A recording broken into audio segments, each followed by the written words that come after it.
Now that we've put the NBA trade deadline behind us, all eyes are focused on the buyout market and what players are going to be available. And the Knicks have recently been linked to a number of different players that have hit the buyout market. One of them being a former first-round pick in Chris Duarte. We're going to break down all of these latest reports today. But before we get started, guys, about 54% of you watching this video right now are not subscribed to the channel.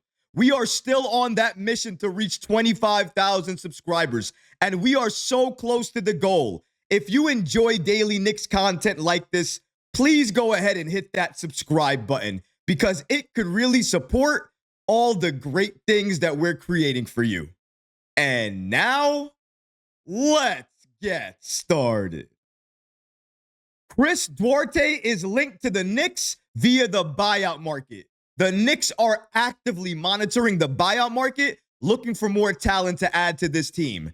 During the trade deadline, they didn't have enough assets to pull off a major trade, so they really couldn't improve the bench the way they wanted. But that doesn't mean they still can't add talent in a meaningful way to help improve this team. The way they can do that is by focusing on the buyout market. But the biggest question is, who should they target? They are limited right now in the players they can target on the buyout market. Because they're a first apron team, any player that made $12.8 million or more before being bought out, the Knicks cannot target them. So that begs the question, what players are linked to the Knicks right now that they can target, go after, and add to this team? Well, according to the latest reports, Chris Duarte, a former first-round pick chosen by the Indiana Pacers, is currently being linked to the New York Knicks.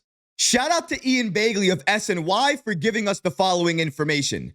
If the Knicks team salary remains the same, and he's saying remains the same by not buying out DeLon Wright. If we keep Wright and we don't do anything, this is what he's speaking about. He's not talking about if we buy out DeLon Wright, what other options we have. If we buy out Wright, we would be able to go to the buyout market a little bit earlier than March 1st. Right now, we can't do that because Wright is on our team. Something to keep in mind.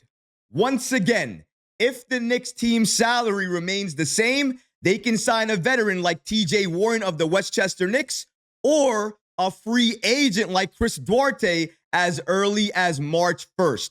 According to Yossi Goslin, who does an excellent job breaking down all salary cap angles on his YouTube page. If you haven't checked them out, I urge you guys to do so. The Knicks currently have an open roster spot available that they can utilize to add another player either via Westchester or on the buyout market. Speaking about Duarte, the Bulls waived him this past Monday. Chris Duarte was cut along with Torrey Craig, who joined the Boston Celtics, by the way, as the Bulls needed to clear up 2 roster spots after acquiring 3 players in a 3-team deal that sent Zach LaVine to Sacramento. The 27-year-old Duarte rarely saw the floor in Chicago this season, appearing in just 17 games and averaging just 4.4 minutes. When he was first drafted by the Pacers, I remember that year. I remember his shooting, the way he was lighting it up from 3. And I remember saying to myself at the time, I would love to have that kid on this team. Fast forward to today, the way he looks now, his shooting percentages, the way he's utilized, what he does in game, every single thing that he does has gotten worse and worse and worse throughout his time in the league.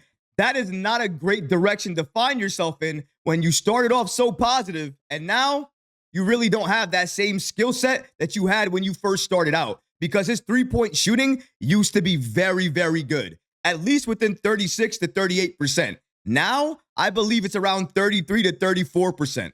That's a pretty big drop for a player that used to be a pretty good three-point shot. The Knicks do not need players like this on the team. We need players that when they're out there, they're going to be able to give you an impact on both sides of the floor, offensively and defensively. And clearly, with Duarte, not only did he not see the floor a lot in Chicago, and Chicago really wasn't trying to win anything, and he still couldn't find time on that team. So you're telling me for a contending team like the Knicks, he's going to be able to find time?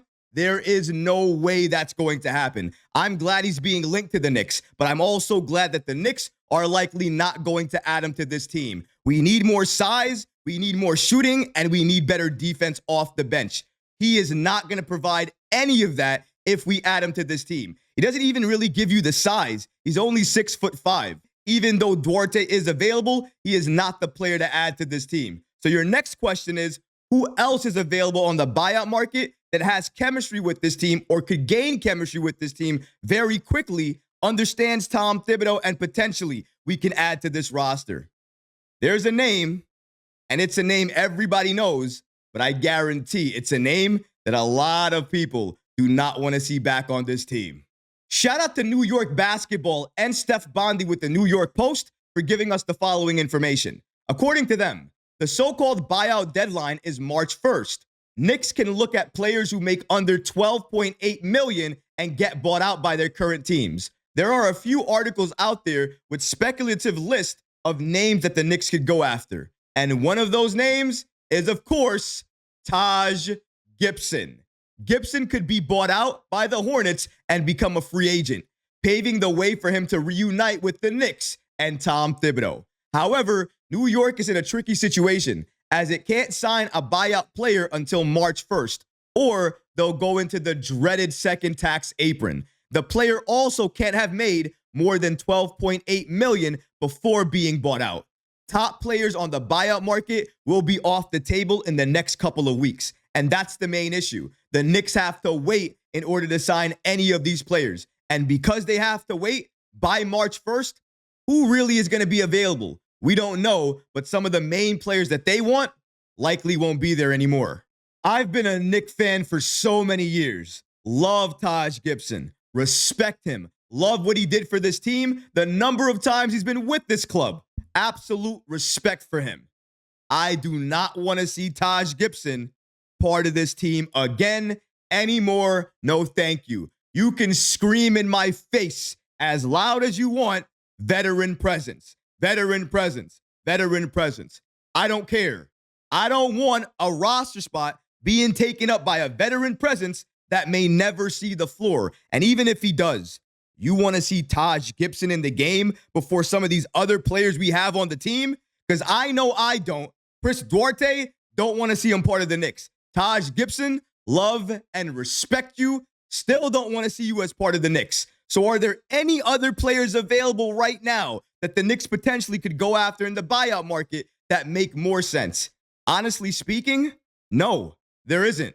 Not right now. But maybe if we wait, two players that could be available might make sense for the Knicks. But one of those players likely will never choose to rejoin this Knicks team because he was part of this team until he wasn't, because we traded him in probably one of the greatest heists in Knicks history. We traded him to get Josh Hart. You guys know who I'm talking about. Cam Reddish. Shout out to Evan Cedardy for giving us the following information. According to him, two former lottery picks who could soon be hitting the buyout market, Cam Reddish and Johnny Davis. Now, it's important to remember, both of these players have not been bought out yet. We're still waiting for them to be bought out. And if they are, maybe the Knicks entertain looking at one of them. I would not look at Johnny Davis, and I think, honestly, another team is going to either pick him up or he's not going to be bought out because Memphis believes in him that much. So we're going to have to wait and see what happens with him. But with Cam Reddish, if he gets bought out, the craziest part is his size, what we need on this team, he fits that perfectly. So I would actually entertain a Reddish reunion with this team, but he wouldn't. Remember what he said when he was traded away from the Knicks? It was politics in terms of him playing and his playing time. If that's the case, I can't see him coming back to this Knicks team, even though we're in contending status right now. The Knicks could use a player like Reddish, could use a player of his size, his defensive capabilities, and everything he can add. The only issue is the past. He can't forget. I don't know if the Knicks forgot, and I don't think they're going to entertain a reunion anytime soon. So if you're looking at the buyout right now, there's not that many players that the Knicks would likely go after to add to this team.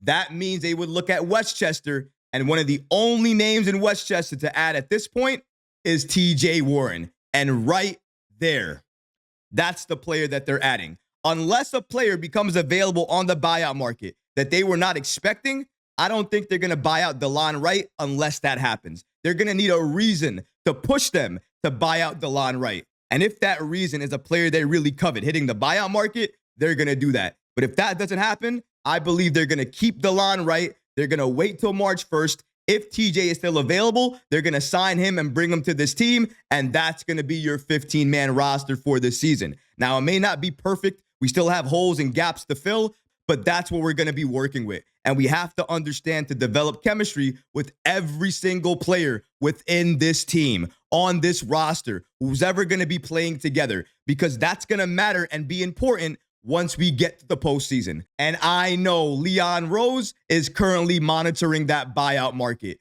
waiting to see what players become available. And obviously looking at TJ in Westchester, looking if that move is going to be available come March 1st, or if they're going to have to pivot to another player. But I have total faith in Leon and this front office. And one of the main reasons why, because everybody keeps asking me in the comments, why?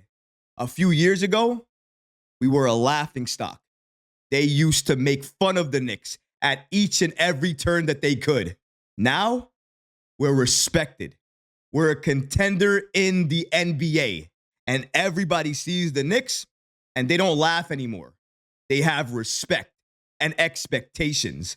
Very, very different. And something that I've not seen really in my entire lifetime.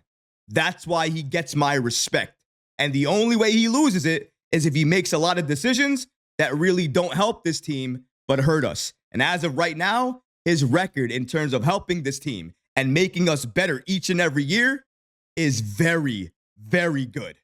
But what about you guys? What do you think about the Knicks being linked to former first-round pick Chris Duarte? And what about Taj Gibson? Would you like the Knicks to entertain adding him back to the team? Let me know in the comment section below, guys, because honestly, I would love to hear from you. But that's going to do it for this episode. I hope you enjoyed it. And if you did, go ahead and smash that like button, leave a comment below. And of course, guys, please subscribe to the channel. Until next time, Knicks fans, take care of yourself, your families, and each other. Peace and love.